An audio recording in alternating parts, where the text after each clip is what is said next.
Hi കൂട്ടുകാരെ, നമുക്കിന്ന് ഓമയ്ക്ക ഉണ്ടല്ലോ, അതായത് ഈ സാധനം കൊണ്ട് നമുക്കൊരു മൺപയറും കൊണ്ടൊരു കൂട്ടാൻ നോക്കാം. അപ്പം ഞാൻ സ്റ്റവ് കത്തിച്ച് പാത്രം വെച്ചിട്ടുണ്ട്. പാത്രം ചൂടായിട്ടുണ്ട്.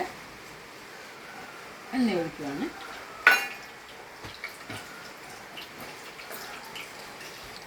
കടുകിടുവാണ്.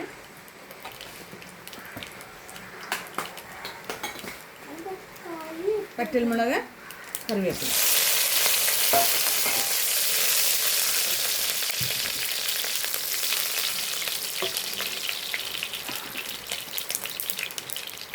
ലേശം മഞ്ഞൾപ്പൊടി,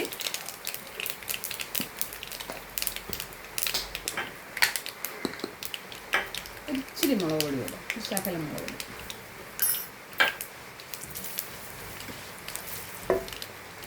ഇത് തേങ്ങയും വെളുത്തുള്ളിയും കൂടെ ചതച്ചതാണ് കേട്ടോ. തേങ്ങയും വെളുത്തുള്ളി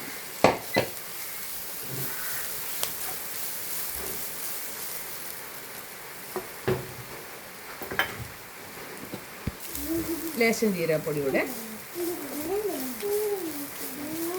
നല്ല ഓമയ്ക്ക് ഇങ്ങനെയാണ് അരിഞ്ഞത്. ചെറുതുമായിട്ടല്ല, ശകലം വലുതായിട്ട്, പൊടി പൊടിയായിട്ടല്ല. ആവി കിടന്ന് വെന്തോളുമല്ലോ.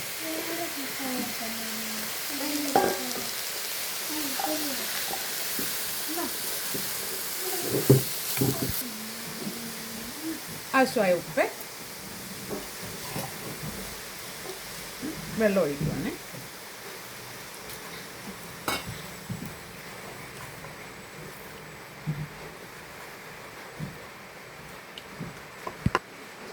ആവി കിടന്നാവട്ടെ. നമ്മുടെ ഓമയ്ക്ക എല്ലാം റെഡി ആയിട്ടുണ്ട്, വെന്തിട്ടുണ്ട്. എന്നുണ്ട് വൻപയറുണ്ടല്ലോ, വേവിച്ചാണ് അതിനകത്തോട്ട്. ഞാൻ ഉപ്പിട്ട് വൻപയർ അതിനകത്തിട്ട് നല്ല വൃത്തി വേവിച്ചാണ്. നമ്മളിത് എരിശ്ശേരി വെക്കാം, ചെറുപയറുമായിട്ട് തോരൻ വെക്കാം, ഒത്തിരി ഐറ്റംസ് ചെയ്യാൻ പറ്റുമല്ലോ. ഞാൻ വെച്ചത് നമ്മുടെ ഉഴുക്ക് പോലെ ഉണ്ടല്ലോ, അങ്ങനെയാണ് ചെയ്യാമെന്ന് വിചാരിച്ചു. ഇതിൽ ഓമയ്ക്ക ഗുണമുള്ളതല്ലേ. ഉപ്പുണ്ടോന്ന് നോക്കട്ടെ. നല്ലൊരു ഉപ്പിട്ടല്ലേ ഉള്ളൂ. ഉപ്പെല്ലാം ഉണ്ട്, ടേസ്റ്റുണ്ട്. കരിയാപ്പില, കടു വറുത്തിട്ടല്ലേ.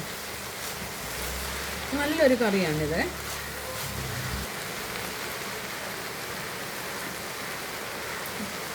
ഒരു ശകലം വെളിച്ചെണ്ണ കൂടെ. നമ്മൾ വെളിച്ചെണ്ണ ഒഴിച്ചാണ്, വെളിച്ചെണ്ണ വേണ്ട.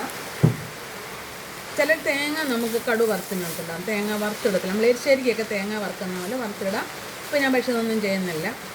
അപ്പം നല്ലൊരു കൂട്ടാനാണ് ഇത്. നിങ്ങൾക്ക് ഇഷ്ടപ്പെട്ടാലേ ലൈക്ക് ചെയ്യാനും ഫോളോ ചെയ്യാനും ഷെയർ ചെയ്യാനും മറക്കരുത്.